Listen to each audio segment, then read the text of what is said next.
Hello students, I Zahid Abbas. Welcome to my YouTube channel Feel Real Chemistry with Zahid sir. Today we will study some name reactions of carboxylic acid and acidic nature of carboxylic acid. In earlier classes we studied many chemical reactions of carboxylic acid. Some name reactions are studied in this class. The first reaction of carboxylic acid is Hell-Wohlard-Zielinski reaction. Hell-Wohlard-Zielinski reaction. In short form, HVZ reaction. HVZ reaction. Students, listen carefully. Hell means halogen. Hell means halogen. आपको hell का मतलब halogen से रखना है. Reaction ये carboxylic acid की है. तो those carboxylic acids which have at least one alpha hydrogen can react with chlorine or bromine. Chlorine और ब्रोमीन. यहाँ जो हेलोजन है H2 उसमें आप सिर्फ 2 टाइप के हेलोजन काम में ले सकते हो, Cl2 और Br2, and give alpha halogenated carboxylic acid. मतलब हेलोजन के साथ रिएक्शन करवा रहे हैं तो हेलोजिनेशन रिएक्शन है. और हेलोजिनेशन रिएक्शन की बात करते हैं तो addition of halogen takes place.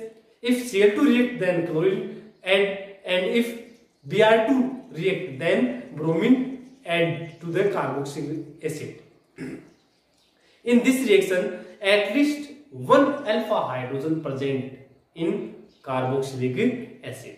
यहाँ ध्यान देंगे स्टूडेंट, हेल-वोलार्ड-ज़ेलेंस्की रिएक्शन के अंदर ऐसे कार्बोक्सिलिक एसिड होंगे जिनमें कम से कम एक अल्फा हाइड्रोजन प्रेजेंट रहेगा. वो अल्फा हाइड्रोजन वाले जो कार्बोक्सिलिक एसिड है उनकी रिएक्शन आप Cl2 या Br2 के साथ रेड फास्फोरस की प्रेजेंस में करवाते हैं तो HVZ रिएक्शन होती है. और इन रिएक्शन में जो हेलोजन है वो ऐड होता है अल्फा पोजीशन पर. RCH2COOH.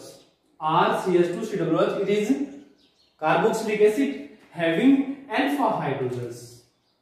Having alpha hydrogen. यहां आप देखेंगे अल्फा हाइड्रोजन है, ये अल्फा कार्बन है तो कार्बोक्सिलिक एसिड अटैच्ड है तो इसमें अल्फा हाइड्रोजन है 2.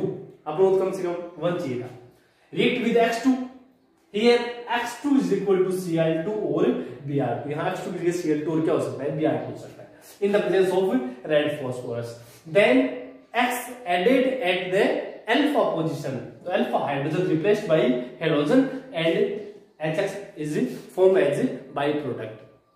यहाँ ये जो अल्फा हाइड्रोजन अपने पास यहाँ वाला ये अल्फा हाइड्रोजन ये रिप्लेस हो जाएगा हेलोजन से. हेलोजनेशन रिएक्शन में तो हम जानते हैं हेलोजन ऐड होता है. हेलोजन आपने ऐड करवा दिया है अल्फा हाइड्रोजन की जगह, हाइड्रोजन को आपने रिप्लेस करवा दिया. अल्फा हेलोजन कार्बोक्सिलिक एसिड अपना बना है. For example CH3COOH. It is acetic acid react with Cl2 in the presence of red phosphorus. It means it is the example of HVZ reaction. In this example, reaction takes place with Cl2, then addition of Cl takes place in place of hydrogen. यहाँ CH3 है उसमें से एक H replace होगा तो क्या बचेगा CH2. तो आप बढ़ा देंगे क्या CH2 COOH और जो Cl है वो यहाँ पर ऐड करवा देंगे. Cl2 आप ऐड करवा देंगे plus HCl. It is chloroacetic acid. It is chloroacetic acid. ये अपना क्लोरोएसिटिक एसिड है. CH3CH2COOH plus Br2. Next example, here addition of Br takes place at alpha position. Student seen carefully, यहां पर भी hydrogen है, यहां पर भी हाइड्रोजन है, लेकिन HVZ रिएक्शन में आपको अल्फा कार्बन का जो हाइड्रोजन है उसको ही क्या करवाना है, रिप्लेस करवाना है. तो ये अल्फा हाइड्रोजन जो है उसको आप रिप्लेस करा देंगे. प्रोडक्ट बनेगा CH3 CH Br alpha position पे COOH plus HBr. It is HVZ reaction. Exam में क्वेश्चन भी आया हुआ है, how will you convert acetic acid into chloroacetic acid. आप एसिटिक एसिड को क्लोरोएसिटिक एसिड में कैसे कन्वर्ट करेंगे, तो आपको HVZ रिएक्शन करानी पड़ेगी. क्लोरोएसिटिक एसिड की बात करिए तो Cl2 के साथ रिएक्शन करानी पड़ेगी. अगर आपके पास ऐसा आता है कि HVZ रिएक्शन को एक्सप्लेन करो तो आप वहां Cl2 और Br2 ले सकते हैं, लेकिन पर्टिकुलर क्लोरो और ब्रोमो नाम आता है तो आपको क्लोरीन और क्या लेना पड़ेगा, ब्रोमो काम में लेना पड़ेगा. Second name reaction is Schmidt reaction. Schmidt reaction. In this reaction, when carboxylic acid react with hydrazoic acid, carboxylic acid react with hydrazoic acid, then it gives 1 degree amine और primary amine. यहाँ carboxylic acid की reaction आप hydrazoic acid के साथ करवाते हैं तो primary amine means 1 degree amine का क्या होता है, फॉर्मेशन होता है। Here seen RCOOH, it is carboxylic acid react with N3H, here N3H is hydrazoic acid, hydrazoic acid. In Schmidt reaction COOH replaced by NH2 means 1 degree amine, R remains same, NH2 plus CO2 plus N2, it is 1 degree amine, 1 degree amine। यहां देखेंगे आप, यहां से आप ये CO2 release करवा देंगे, इस टाइप से जो अपना CO2 है उसको रिलीज करवा देंगे, N3 में से N2 गैस रिलीज हो जाएगी तो NH यहाँ का H कनेक्ट हो जाएगा तो क्या बन जाएगा, NH2। यहाँ एग्जांपल CH3COOH, CH3 से कोई मतलब नहीं है, वो तो सेम टू सेम रहेगा, जो COOH है उसको आप रिप्लेस करवा दो तो क्या बनाएंगे प्रोडक्ट अपना CH3NH2 plus CO2 plus N2, आगे के जो बाई प्रोडक्ट है वो सेम रहेंगे, इट इज मेथिल एनीन, मेथिल एनीन। So we can say that in Schmidt reaction when carboxylic acid react with hydrozoic acid then it gives primary amine or 1 degree amine। Students understand, आप इसका screenshot ले लीजिए।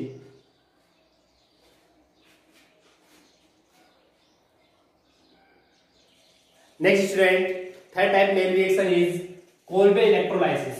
It is Kolbe electrolysis। In a phenol we studies Kolbe-Schmidt reaction, Kolbe-Schmidt reaction, और यहाँ आपने दोनों reaction अलग अलग देखी है, Schmidt रिएक्शन थी, एक Kolbe रिएक्शन है, और वो दोनों साथ में Kolbe-Schmidt रिएक्शन जिसका प्रोडक्ट सैलिसिलिक एसिड होता है, वो आपको मैंने बताया था वहां पर। यहाँ Schmidt रिएक्शन में 1 डिग्री एमीन बनती है और Kolbe इलेक्ट्रोलाइसिस है, तो यहाँ आप देखेंगे सोडियम और potassium salt of carboxylic acid, sodium और potassium salt of carboxylic acid, electrolysis of aqueous solution, electrolysis of aqueous solution and alkanes are formed। इसमें क्या लिखेंगे अपन ने कि when electrolysis of aqueous solution of sodium or potassium salt of carboxylic acid then alkanes are formed, this reaction is known as Kolbe electrolysis। मेरे कहने का मतलब है कार्बोक्सिलिक एसिड के सोडियम और पोटेशियम सोल्ट के एक्वस सॉल्यूशन का जब आप हाइड्रोलाइसिस करते, सॉरी इलेक्ट्रोलाइसिस करते हैं तो उस कंडीशन में अपने पास एल्केन्स बनते हैं, इस रिएक्शन को बोलते हैं अपन इलेक्ट्रोलाइसिस। वो भी कौन सा, Kolbe electrolysis. Electrolysis means pass of current और इलेक्ट्रिसिटी, आपको करंट पास करवाना है, और जहां करंट की बात आती है वहां पर रिएक्शन के अंदर दो पार्ट्स आते हैं, reaction at anode and reaction at cathode. Anode और कहां पर रिएक्शन करानी पड़ेगी, कैथोड पे करानी पड़ेगी। ये बात अपने 11th में भी बताई थी और 12th में एक चैप्टर अपना इलेक्ट्रोलाइसिस, उसके अंदर पूरे चैप्टर में ही वो रिएक्शन अपन करते जाएंगे एट एनोड एंड कैथोड, तो वो आपको मैं यहाँ पे समझा दूंगा। ये कोल्बे इलेक्ट्रोलाइसिस रिएक्शन अपने पास है। For example CH3COONA, it is sodium salt of carboxylic acid, name of this is sodium acetate। aqueous solution means water, electrolysis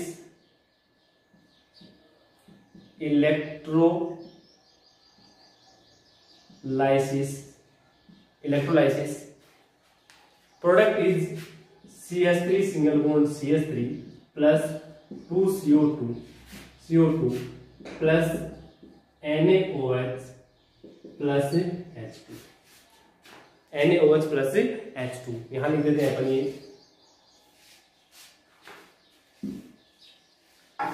देखें CO2 plus NaOH plus H2, NaOH plus H2। देखें CH3 is ethane। For balancing the reaction we used 2 molecules of salt, 2 molecules of water, then releasing of 2 molecules of CO2, 2 molecules of NaOH। मैं कहने का मतलब है कि Kolbe electrolysis reaction में sodium salt या potassium salt जो ले रहे हैं उसके 2 मॉलिक्यूल लेने पड़ेंगे, वाटर के भी 2 मॉलिक्यूल चाहिए, प्रोडक्ट अपने पास बन जाएगा।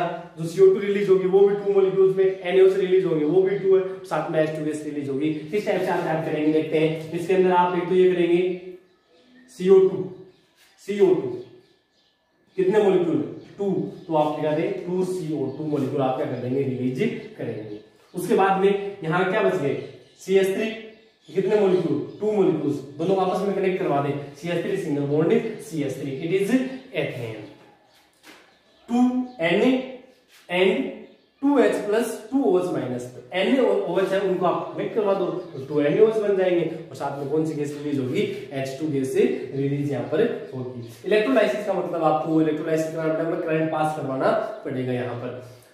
Bye Kolbe electrolysis we can not synthesize the methane, इससे एल्केन बनते हैं लेकिन मेथेन को आप कभी भी सिंथेसाइज नहीं कर सकते, क्योंकि मेथेन बनाने का मतलब है CH4 चाहिए, तो CH4 कैसे बनाएंगे अपन, कम से कम तो आप CH3 लेंगे और CH3 लेंगे तो 2 मॉलिक्यूल आपस में कनेक्ट करवाएंगे तो CH3 सिंगल बॉन्ड CH3 बनाना पड़ेगा। एथेन बनता है सबसे कम, स्मॉल जो आपको एल्केन बनाना है बनता है वो एथेन ही बनेगा इसके अंदर। अब आप इसकी मैकेनिज्म देखें, मैकेनिज्म तो मैकेनिज्म के लिए यहाँ पे पहले फर्स्ट है एट एनोड, एनोड पे रिएक्शन।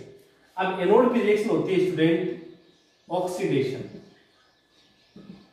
और इस ऑक्सीडेशन का मतलब आपको याद रखना है removal of electron. Eight anode oxidation process होगी, फिक्स है, एनोड पर हमेशा ऑक्सीडेशन होता है और ऑक्सीडेशन का मतलब मैं बता रहा हूं आपको रिमूवल ऑफ इलेक्ट्रॉन। आपको इलेक्ट्रॉन क्या करवाने, रिमूव करवाने।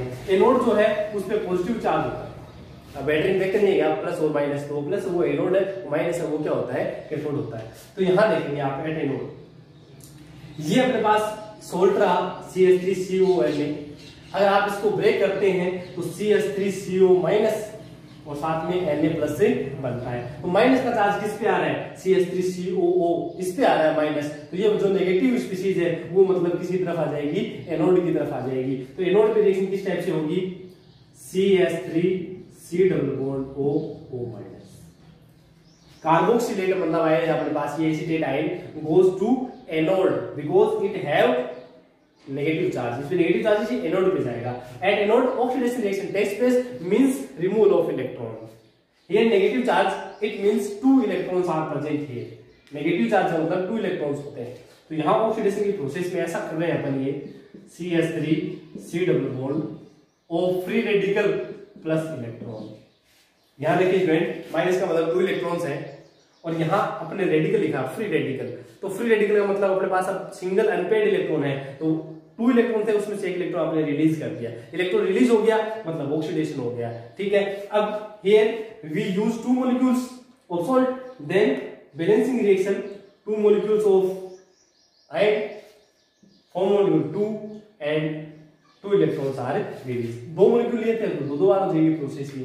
फिर ये जो अपने पास रेडिकल बना है CH3C डबल बॉन्ड और रेडिकल, उसके 2 मॉलिक्यूल आपके सामने है, ब्रेक्स बाय होमोलाइटिक क्लीवेज, ये होमोलाइटिक क्लीवेज से ब्रेक होता है।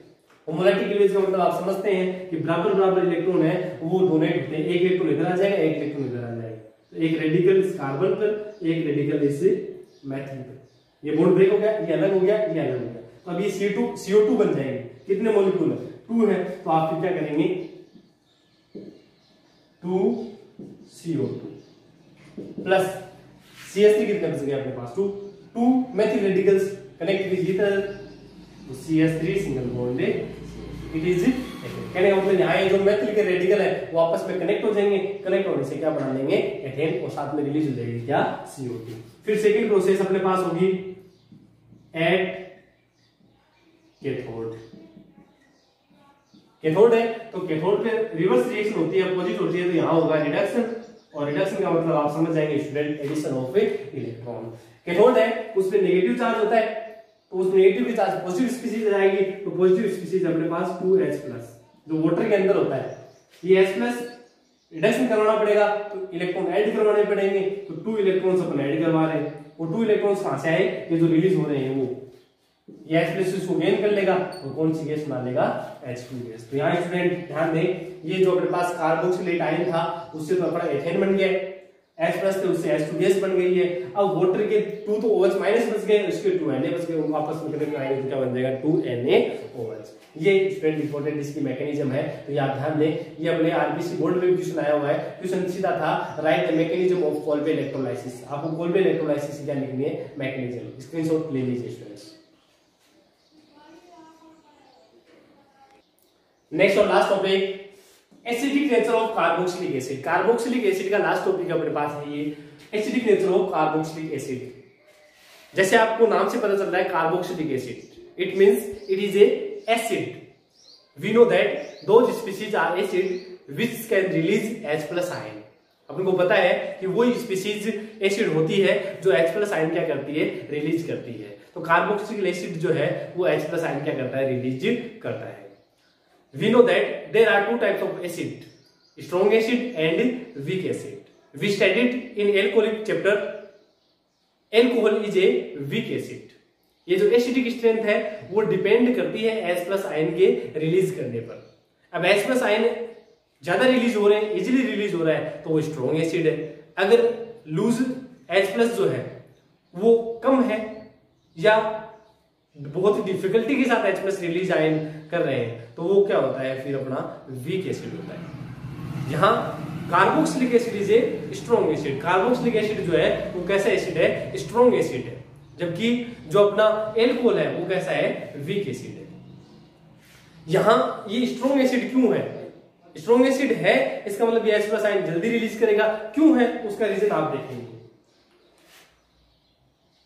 R C double bond O OH, lone pair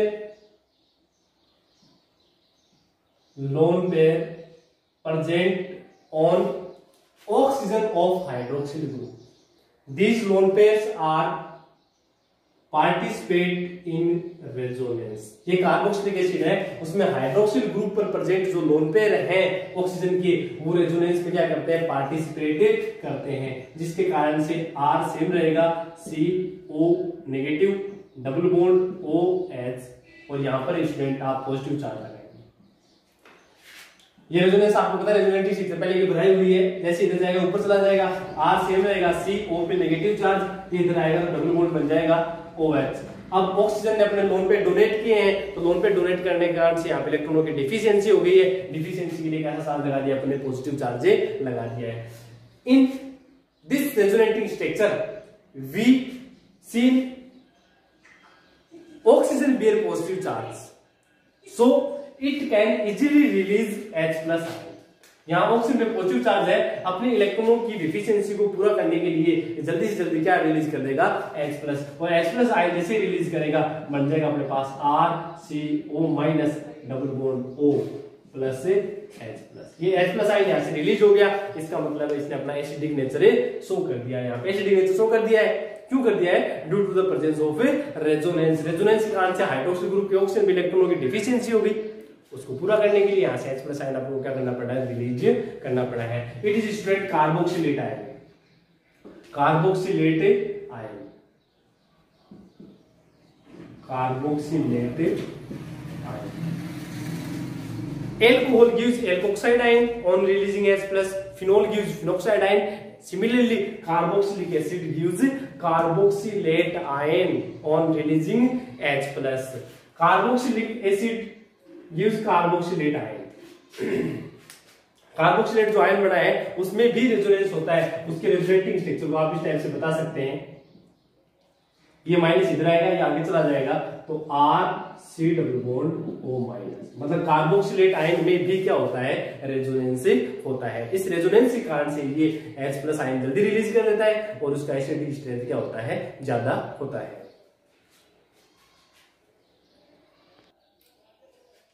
Students, note, seen carefully, larger the value of Ka and smaller the value of pKa, stronger is the acid. कोई भी acid strong है week है या उसकी acidic strength कम है कि ज्यादा है, वो दो वैल्यू पे डिपेंड करती है। एक तो आपके सामने लिखा हुआ है Ka और एक लिखा हुआ है आपके सामने क्या pKa, दो है, एक तो लिखा हुआ है Ka और एक क्या लिखा हुआ है pKa। Ka is the dissociation constant for acid, dissociation constant for acid। pKa minus logarithm of Ka, p का मतलब माइनस लॉग से होता है, Ka आपके सामने लिखा हुआ है।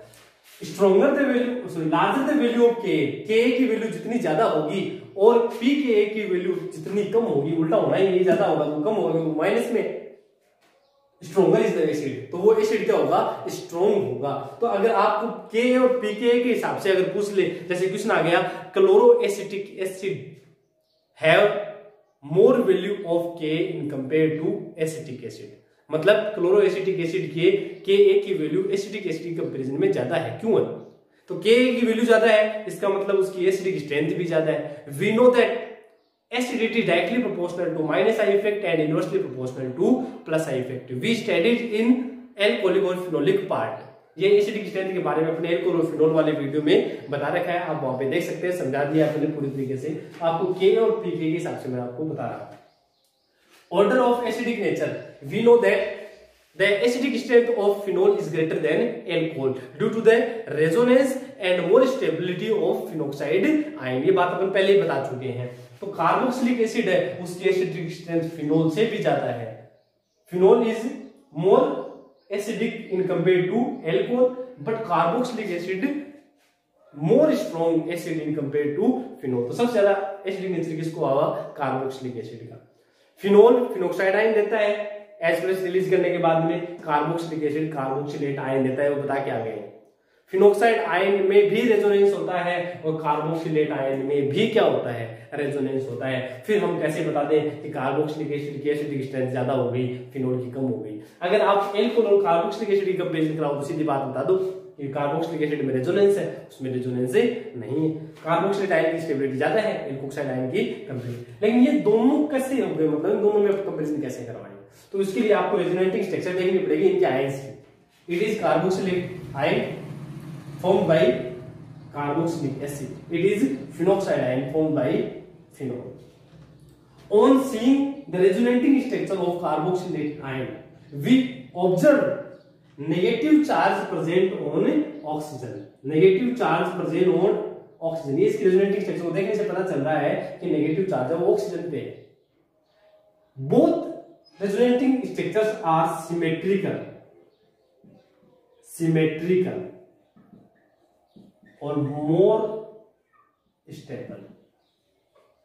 यहां आप इस चीज को ध्यान दें, ये नाम लिखा अपन ने सिमेट्रिकल, मतलब दोनों रेजोनेटिंग स्ट्रक्चर सेम है और ज्यादा स्टेबल है। ज्यादा स्टेबल का रीजन क्या है वो अपन बात बताएंगे। In phenoxide ion, on observing the resonating structure of phenoxide ion, we observe negative charge present on carbon. आप इस फिनोक्साइड आयन रेजोनेटिंग स्ट्रक्चर को देखो, आपको दिख जाएगा साफ साफ कि नेगेटिव चार्ज है वो कार्बन पे है, लेस इलेक्ट्रॉन नेगेटिव कार्बन। क्योंकि यहाँ ऑक्सीजन भी है तो हिसाब से तो क्या होना चाहिए था कि ऑक्सीजन की नेगेटिविटी ज्यादा होती है, उस पर नेगेटिव चार्ज होना चाहिए था, लेकिन इनकी रेजोनेटिंग स्ट्रक्चर में तो लेस इलेक्ट्रॉन नेगेटिविटी कार्बन पे है चार्ज नेगेटिव का। तो इस कारण से ये जो रेजोनेटिंग स्ट्रक्चर है उनकी स्टेबिलिटी थोड़ी सी कम हो जाती है किसी कंपैरिजन में, कार्बोक्सिलेट आयन की कंपैरिजन में। तो इसका रीजन आप क्या बताएंगे कि इन कार्बोक्सिलिक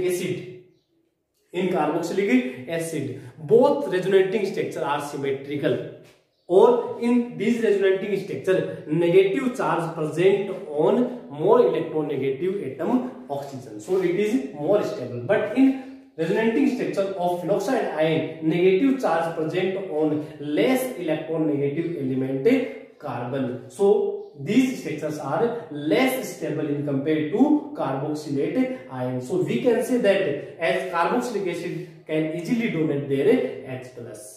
इस कारण से आपको ये बताना होगा, बहुत इंपॉर्टेंट टॉपिक है नीट और जेडब्ल्यू के लिए, खास करके सीबीएसई में भी क्वेश्चन आता जाता है, तो आप अपने हिसाब से देख लेंगे। फिर भी समझ में नहीं आए तो आप बता देना, कमेंट बॉक्स में लिख देना, आपका सोल्यूशन कर दिया जाएगा। Thank you students.